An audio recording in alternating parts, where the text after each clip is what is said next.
corresponde el turno a doña Magdalena Garcés. La escuchamos ahora. Buenos días. Muchas gracias, señor presidente, con la venia a esta excelentísima corte. Alego en representación de doña Ángeles Cárdenas, que es esposa de Gilberto Urbina Chamorro, de los hermanos de don Isidro Pizarro Meniconi y de las hermanas de Ida Vera Almarza. Voy a alegar primero el recurso de casación, que fue puesto un recurso de casación en la forma, respecto al aspecto civil, para luego alegar la parte penal del recurso de casación en la forma, en el fondo, perdón. Se interpuso este recurso de casación en la forma contra la sentencia de segunda instancia, que confirmó la primera, pero con declaración de que redujo drásticamente los montos que fueron concedidos a los hermanos de las víctimas en base a la siguiente fundamentación. Dice que cada actor debe ser, o sea, que lo que cada actor reciba corresponda a lo que esté en consonancia con otras indemnizaciones, supone, que en sede judicial se han otorgado y que ha de operar un criterio objetivo. Esto en el considerando 53 de la sentencia de la Corte de Apelaciones de Santiago. Como ya señaló la señora relatora, fundamos nuestro recurso en el artículo 541, causal novena, en relación al artículo 170, requisito cuarto. Creemos que falta fundamentación porque no se, como se señaló, no se condice con los daños ni con la sentencia de primera instancia, pero en el fondo es porque no se señala cómo se llegó a esa suma. No se explica cuáles serían aquellos otras que están en sede judicial, se han otorgado en casos similares, ni cuál es el criterio objetivo que pretende aplicar. No existe una exposición de los raciocinios que le sirven de soporte en todos sus extremos, por lo tanto consideramos que no se ha cumplido por la ley. Y además creemos que se debe tener en consideración la trascendencia de este tipo de decisiones en la Administración de Justicia, especialmente en un caso de la relevancia que como la que estamos señalando. Los hechos establecidos en la causa están respecto de las víctimas Pizarro Meniconi, Isidro Pizarro Meniconi, están en el considerando 20, respecto a Ida Vera Almarza en el 28º, y la fundamentación del fallo primera instancia discurre latamente respecto de cuáles son el derecho a la reparación, el alcance del daño sufrido, hace un análisis de la prueba, también hace una referencia especial en consideración a que en estos casos en particular ha de tenerse en cuenta que además de tratarse de víctimas que están detenidas, desaparecidas hasta la fecha, existe la conciencia respecto a cada uno de sus familiares que fueron estuvieron detenidos en recintos secretos de detención y tortura, donde fueron sometidos a tormentos, donde fueron interrogados. Esto ha causado un gran daño moral a los distintos demandantes. Como señalaba, la sentencia de segunda instancia revoca en esta parte y solo hace esta referencia general a la cual ya hice referencia. En una sentencia de esta excelentísima Corte de 23 de agosto de este año, en la causa de por secuestro calificado María Galindo, esta excelentísima Corte también ha señalado que insiste en que las sentencias definitivas de primera instancia, pero también las sentencias de segunda instancia que revoquen las partes dispositivas de las que hayan dado otros tribunales, deben contener los enunciados que están contemplados en el artículo 170 del Código de Procedimiento Civil. Deben satisfacer los requisitos de toda resolución judicial, que están en el artículo 61 y 169 del Código de Procedimiento Civil, pero también aquellos que están en el artículo 170, número 4. Y en este sentido se hace presente en dicha sentencia que la Corte Suprema, dando cumplimiento a la ley 3.390, dictó un auto acordado de fecha 3 de septiembre de 1920 que regula pormenorizadamente y de manera minuciosa los requisitos que han de contener las sentencias. En este autoacordado también se hace referencia al cumplimiento del requisito del artículo 170, número 4, en que dice que debe de hacerse una determinación de los hechos que se están en cuestión, debe haber una apreciación de la prueba conforme a las reglas generales, que se tienen que enunciar las consideraciones de derecho que se tuvieron en cuenta, es decir, tanto las normas legales, así como los principios de equidad, con arreglo a los cuales se hubiera dictado el fallo. Y por otra parte, señala este mismo fallo que la Corte Suprema ha acentuado y ha destacado la importancia de la claridad, congruencia, armonía y lógica de los razonamientos que deben estar contenidos en las sentencias, porque esto no es un tema solamente procesal, sino que también responde a la necesidad de someter examen de cualquier ciudadano las sentencias dictadas. También porque es un fundamento de la garantía del debido proceso, y en especial por la importancia de fallos como estos que tienden a cerrar un conflicto de estas naturales. En este sentido, para terminar, queremos señalar que, en síntesis, consideramos que la sentencia recurrida no fundamenta por cuanto hace solo una afirmación general, y hay reiterada jurisprudencia de este excelentísimo tribunal en cuanto a que las argumentaciones generales no cumplen con el requisito establecido en el artículo 170, número 4. En relación a la casación en el fondo en materia penal, esta parte interpuso recurso fundado en el artículo 546, número 4, es decir, en que la sentencia de la Corte de Apelaciones de la octava sala que se está impugnando consideró como lícitos hechos que la ley pena como delitos. Y esto en relación al artículo 141 y el artículo 15 y 16 del Código de Procedimiento Penal. La sentencia de primer grado absolvió a 58 agentes. Quisiera hacer una referencia en cuanto a la licitud y ilicitud,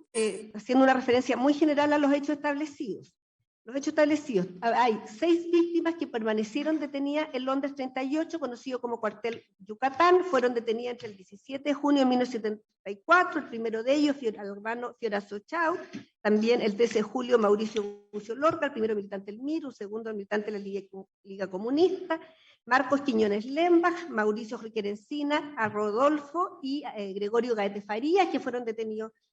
juntos. Estos fueron detenidos en agosto. En todos los casos existe un mismo patrón, son detenidos en su domicilio o en la vía pública, en algunos casos subidos, introducidos a la fuerza en un vehículo marca Chevrolet, detenidos por agente la DINA, y señalan los hechos establecidos, fueron llevados a un recinto secreto de detención, en este caso Londres 38, algunos de ellos son conducidos a otros recintos como Villa Grimaldi y principalmente Cuatro Álamos, y dice el fallo, en estos recintos solo tenían acceso agentes de la DINA. Posteriormente, todos ellos aparecen en lo que se conoció como lista de los 119, ya sea en la revista Lea o la revista Hoy Día, publicaciones de junio del año 1975. Dice el fallo, además, que todos pertenecieron, lo dice respecto a cada uno, estoy tratando de resumir, todos permanecieron sin contacto al exterior, vendados, amarrados, siendo continuamente sometidos a interrogatorios bajo tortura por agentes de la DINA que operaban en dichos recintos, y va haciendo la referencia a los recintos respectivos, con el propósito de obtener información. Y hace referencia también para la detención de militantes del MIR en algunos casos cuando esto ocurría, o de otros militantes de otros partidos. En José Domingo Cañas, este episodio investiga la desaparición de 4 personas, Francisco Aedo desde el 7 de septiembre, están los hermanos Andrónico Entequero, que son ya de octubre 3 y 4, y de Cecilia Castro Salvador el 17 de noviembre. Se repiten los modus operandi, detenidos en sus domicilios o en la calle, conducidos en este caso al recinto de José Domingo Cañas, donde son torturados, sometidos a interrogatorios, son trasladados la mayoría de ellos a Cuatro Álamos, perdón, la mayoría de ellos, 3 de ellos, y el cuarto, la Cecilia Castro Salvador, es trasladada a Villa Grimaldi, y también señala, eran custodiados por guardas armados en cuarteles que solo tenían acceso los agentes de la DINA. Y por otra parte, permanecían sin contacto con el interior, interrogados, torturados, etc. Hay una víctima que no se logra establecer, también, ellos correspondían a la lista de los 119 y aparecieron en las publicaciones ya sea en Brasil, en Curitiba o en Buenos Aires, que fue el caso de la revista Lea. Y Sergio Reyes Navarrete fue detenido el 16 de noviembre de 74, también detenido en su domicilio, subido a una camioneta Chevrolet. No se logra establecer el recinto al cual fue llevado, pero aparece en la revista Lea Argentina, es decir, mantiene el mismo modus operandi. Posteriormente están las dos víctimas que son llevadas al cuartel conocido como cuartel Tacora, tristemente conocido como Venda Sexy, que son Isidro Pizarro Menicón y David Almarza. Ellas fueron detenidos en su domicilio, fueron baleados, fueron conducidos a la clínica Santa Lucía, lo cual quiero hacer referencia posteriormente,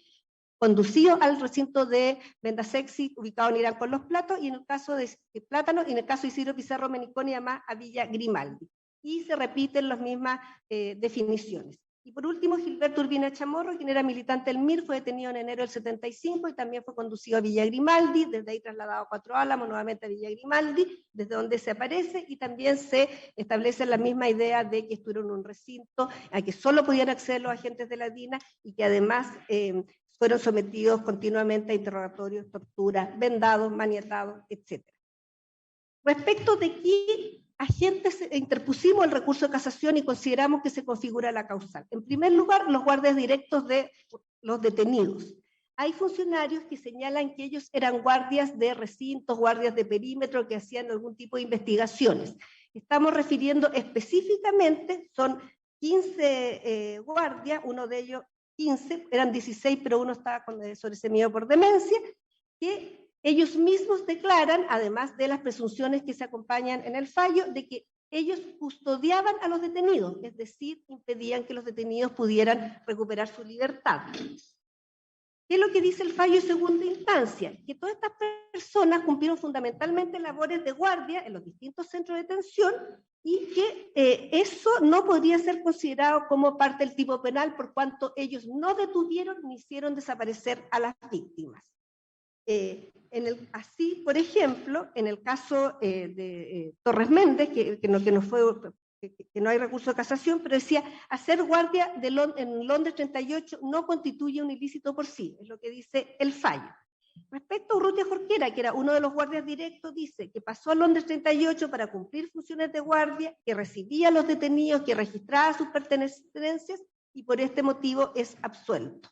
También respecto de Urrutia Jorquera, que dice que cumplió siempre funciones de guardia, que estaba encargado de los detenidos y por ese motivo es absuelto. En el mismo sentido, Fuentealba Saldiva, dice que se encargaba de las personas, de Fuentealba Saldiva y de Astudillo Adoni. En el caso de Astudillo Adoni, señala, era guardia interno, estaba encargado de la custodia de los detenidos.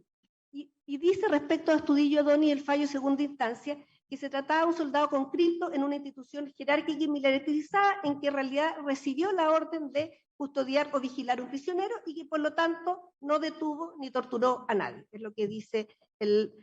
guardia. Es decir, para la sentencia de la Corte de Apelaciones, el mantener el encierro de las víctimas directamente no constituye ilícito. O sea, es decir, porque al entender de la Corte, esto sería un hecho atípico. En este sentido, entendemos que pueda discutir si es que el cumplimiento de órdenes era o no era una causal de justificación, pero esta parte sostiene que sí es un hecho típico y por lo tanto debiesen ser condenados como autor, como lo fue en primera instancia. Hay otro de estos guardias, que es Galás Orellana, que decía que estaba encargado de custodiar a los prisioneros, en el considerando 22, pero además dice que llevaba a los prisioneros desde su celda a las salas de interrogatorio. Juan Duarte Gallego era una persona que hacía guardia interna, pero además era jefe de guardia. Y dice la Corte, si bien reconocen que era guardia y que fue jefe de guardia, como lo señalan los demás antecedentes, raramente hacían detenciones, por lo tanto no se dedicaba a la investigación y la seguridad indirecta del general Pinochet. Esto de manera contradictoria con lo que era guardia. También respecto de este agente, que es Juan Duarte Gallego, quien destacamos porque era jefe de guardia, además era agente que pertenecía a la brigada Purén, y en este sentido, todo el fallo se desprende que la brigada Purén era una brigada operativa, e incluso los principales oficiales a cargo de esta brigada están condenados por estos hechos. Finalmente, otro de los detenidos que también fue jefe de guardia, de los acusados que fue jefe de guardia, es Molina Astete, que está en el considerando de 26, y que también decía que estaba a cargo de los soldados conscriptos. También Fernando Guerra Guajardo y Guido Jara Breve. todos ellos sostienen que eran jefes que eran guardia interno. Algunos dicen que llevaba a los detenidos al baño, otro decía que les revisaba las cosas, pero estaban impidiendo que los detenidos se movieran. Cuando los detenidos eran llevados al baño, no era que se les diera permiso y pudieran ir, eran llevados por una guardia armada que incluso los acompañaba cuando estaban haciendo sus propias necesidades. Los detenidos no podían hablar, no podían moverse y, como señalé, estaban amarrados, vendados, etc. Y cuando los llevaban a interrogatorio, los llevaban a la sala de tortura. Destacar además que los recintos de Londres 38, José Domingo Caña e Irán con los Plata eran unas casas, eran lugares pequeños. Por otra parte, nosotros interpusimos también recurso de casación respecto a la misma causal, respecto de agentes operativos que fueron absueltos o que tuvieron, agentes operativos, perdón, que son Julio Hoyo Segarra, José Manuel Sarmiento Sotelo, Rodolfo Concha Rodríguez, Silvio Concha González, Silvia Teresa Ollarse. En el caso de Hoyo Segarra, él reconoce y señala que era chofer de Ciro Torre, que era uno de los jefes de las agrupaciones operativas, Agrupación Cóndor, que cumplió funciones en los distintos recintos que he mencionado, a excepción del recinto Irán con los Plátanos, donde solo estaban los agentes de la brigada Purén. Él mismo dice que además que hacía estas cumpleaños de chofer. Dice que Hoyo Segarra dice que niega las detenciones, pero dice que solamente iba a dejar a los agentes y se quedaba esperando mientras hacían los allanamientos, lo cual, a juicio de esta parte y del Tribunal de Primera Instancia, resulta inverosímil. Y por otra parte, el mismo Ciro Torre dice que tenía como jefe de guardia y como agente operativo a Hoyo Segarra. Otro de los agentes que aparece como agente operativo, hay otros antecedentes que inculpan a Hoyo Segarra, pero voy a tratar de resumir por atención al tiempo. Es José Manuel Sarmiento Sotelo, que es absuelto en el considerando número 14 de la Corte de Apelaciones, y que él reconoce que fue agente de la agrupación Cóndor, reconoce haber trabajado en Londres 38, Cóndor era dirigida por Ciro Torre y era una brigada operativa. Él dice además que vio detenido en Londres 38, sentado en sillas, vendados, amarrados, que en general los jefes del cuartel lo mandaban a Tejas Verdes en camionetas cerradas de la pesquera Aguar. Pero la pesquera Arauco. Pero además él dice y reconoce que como consecuencia de sus propias investigaciones tienen que haberse producido detenciones. Él a mediados del 74 pasa a la brigada Lautaro. Otro de los agentes, Rodolfo Concha Rodríguez, que su declaración está en el considerando 191 el fallo de primera instancia y está absuelto en el fallo de segunda instancia. Concha Rodríguez era chofer de Miguel Krasnov, era miembro de la brigada Halcón, y lo que dice la Corte de Apelaciones que no hay antecedentes, porque en el fondo no bastaría esto de que aparece participando en este grupo denominado Halcón, porque esto no implica que haya participado en la desaparición de alguna persona. En este sentido, el mismo Concha reconoce haber sido chofer de Krasnov, reconoce haber participado en operativo, reconoce el de Miguel Enrique. Y bueno, y lo que no dice el fallo, que está en el fallo primera instancia, que fue confirmado en esta parte, que hay un largo desarrollo de las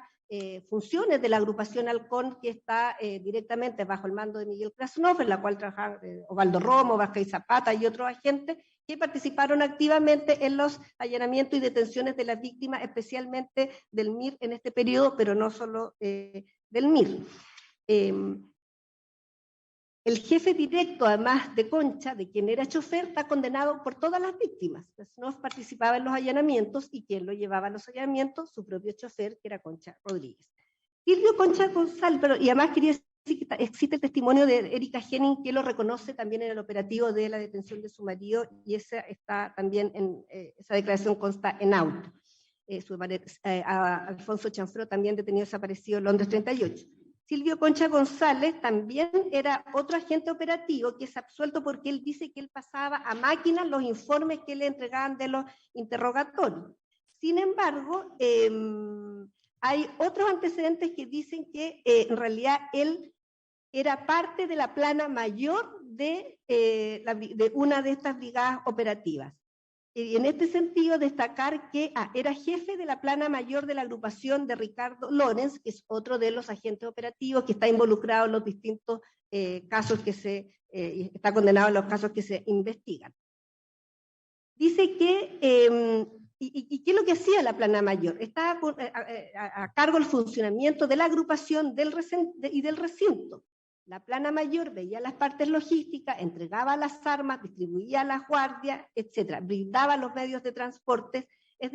decir, sin plana mayor no funcionaban los grupos operativos y por lo tanto no se hubieran podido cometer los secuestros de autos. Por lo tanto, existe una contribución funcional respecto de quienes eran parte de estas planas mayores, ya sea de las distintas agrupaciones o del recinto. En el caso de Concha Rodríguez, era plana mayor, como ya señalé, de la agrupación Águila, a cargo de Lorenz Mira. Silvio Yarzo Pinto, que era una agente de nombre Mónica, también dice que ella hacía labores ¿cómo se llama?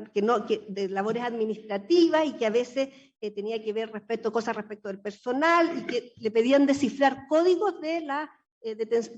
respecto de las comunicaciones incautadas a los detenidos. Sin embargo, existen antecedentes que están en el fallo de primera instancia, que lo que señalan es que ella efectivamente era una agente operativa, estaba asignada a la brigada Urén, ella misma señala que trabajaba con el oficial Gerardo Godoy a cargo del grupo Tucán. En el caso de Silvio Yarzo, es tan así que era agente operativa que en febrero del año 75, o sea, un mes después que el último de los episodios, ella resulta herida en una situación de enfrentamiento. Finalmente, para terminar esta parte, consideramos que todos estos agentes operativos que trabajaban en las brigadas o que constituían parte de las planas mayores contribuyeron de manera funcional a que se pudiese realizar el tipo. Y por último, referirme a 2 oficiales que fueron absueltos y que nos parece que también hace aplicable la causal que hemos señalado. Una es Palmira Almuna, dice que ella estaba encargada, dice el fallo en el Constitución 40, que estaba encargada de la operatividad de la Villa Grimaldi, supervisando la alimentación de los agentes, organizando los guardias y estafetas. Eso es lo que reconoce el fallo. Para nosotros, ya este reconocimiento es típico y por lo tanto contribuye funcionalmente a la realización del delito. En la primera sentencia de primera instancia, su declaración está considerando 280, ella niega pertenecer a una brigada, sin embargo, ella fue condenada por presunciones judiciales, porque hay distintos testimonios que hablan de su labor como jefa, entre comillas, le decían Pepa, en Villa Grimaldi, y destacar la declaración de Eugenio Fieldhouse, que era un agente de investigaciones, que decía que la Brigada de Inteligencia Metropolitana, con sede en Villa Grimaldi, tenía una plana mayor, dice quiénes están en la plana mayor, y normalmente son todos los oficiales que han sido condenados, más Palmira Almuna. Del mismo modo, Luis Torres Méndez, otro agente, también relata, generalmente cuando se les pregunta por la plana mayor de la Villa Grimaldi, se refieren a los distintos oficiales que vienen condenados, más esta agente. Quisiera destacar además que el propio Fieldhouse, ese es el que cuenta que en la plana mayor, esta oficina que estaba a cargo del Rolf Benderot Pozo, era donde además se configuraban los listados con los detenidos, que se les ponía el destino final, ya sea, era donde estaban los listados, donde se ponían las propuestas de Puerto Montt o Moneda, y que esto era enviado al cuartel general, y eso después volvía a la Villa Grimaldi, y bueno, sabemos lo que ocurría. En definitiva, voy a también tratar de adelantar, pero quiero decir que los roles de ayudantía están en el considerando 182, que es donde se establecen las presunciones de lo que realizaba la oficial Palmira Almuna. Y por último, destacar el caso de Werner Sanguellini. Werner Sanguellini era el director de la Clínica Santa Lucía. Como ya señalamos, hay 2 víctimas que fueron llevados heridos a la Clínica Santa Lucía. Werner Sanguiline niega haber sido director de la DINA y en la Corte de Apelación, en el fallo, dice que en realidad da lo mismo, porque dice no hay conducta alguna que lo vincule a la detención o posterior desaparición de las mismas. Pero incluso cita al Tribunal de Primera Instancia en relación, dice que, porque en el fallo de primera instancia dice que en la época en que fueron vistos los detenidos mencionados, este médico, Werner Sanguiline, trabajaba, pero dice que la Corte, que esto no tiene ni una participación, que él no los detuvo y no los hizo desaparecer, y lo dice expresamente. Ahora, efectivamente, el fallo de primera instancia señala que él niega haber sido el director de la DINA, pero hay una serie de antecedentes de los distintos médicos que operaban en la Clínica Santa Lucía que decían que era el director de la DINA, el director de la Clínica Santa Lucía. Y era una clínica donde se llevaban detenidos y que eran atendidos porque estaban en malas condiciones físicas, estaban baleados y posteriormente trasladados a los recintos donde eran torturados. En este sentido, destacar que, por ejemplo, hay las declaraciones de otros médicos, como el mismo doctor Viterio Orvieto, el doctor Fantuzzi, que dicen que el director de la Clínica Santa Lucía, donde estuvieron detenidos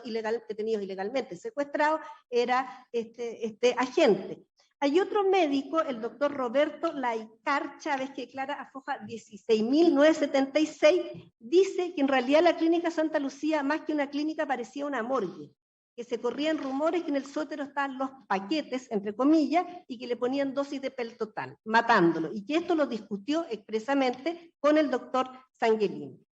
También hay otra declaración de Ramón Alvarito Muñoz Rojas, que era un enfermero, que está foja 4.537 y siguiente, y que dice que el jefe de la DINA era Werner Sanguiline, y dice que en esta época en realidad llevaron pocos detenidos, porque era una época que estaban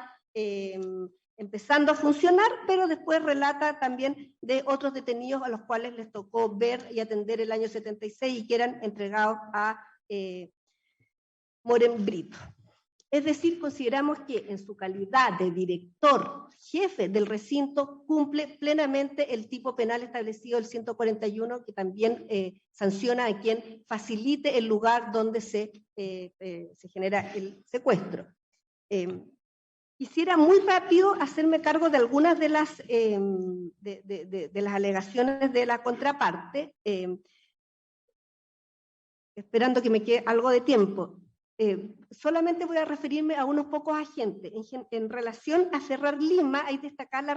la declaración de Héctor González Osorio, fojas 4.374 y 13.833, que se dice que no tenía funciones operativas, no lo recuerdo, pero decir especialmente que está establecido en autos que él asume como jefe del cuartel de José Domingo Caña una vez que muere Lumi Videla. E incluso Luzarse en sus declaraciones señala que la persona que le dice tú vas a vivir es Ferrer Lima, y quien llevaba más a la otra detenida en ese tiempo que estaba prestando colaboración, de nombre Carola. Está la declaración de Héctor González Osorio, que quiero destacar, de fojas 4.364 y 13.833, porque además señala que en principios de enero hay un momento en que varios de los jefes operativos, algunos salen a distintos operativos, está el operativo en Valparaíso, hay operativos en otras partes, algunos salen de vacaciones, en fin, y uno que los que queda a cargo de Villa Grimaldi en enero del 75 es Maximiliano Ferrer Lima, que además fue el que a algún grupo detenido que estaban en unas condiciones de un poco mayor comodidad, entre comillas, porque estaban trabajando lo que sería una declaración pública, manda que sean encadenados, engrillados y introducidos en unas celdas pequeñas que se conocían como Casas Chile. Respecto del suboficial Paz, que se señala que habría sido trasladado a Santo Domingo, independiente que entendemos que entre Santo Domingo y Santiago igual hay movimiento, hay múltiples declaraciones de Osvaldo Romo que están contenidas en el proceso, son muchísimas las fojas que lo señalan, pero está en el número 45, el considerando primero, que señala que había 2 brigadas Halcón y menciona siempre las brigadas Halcón participando en estas detenciones a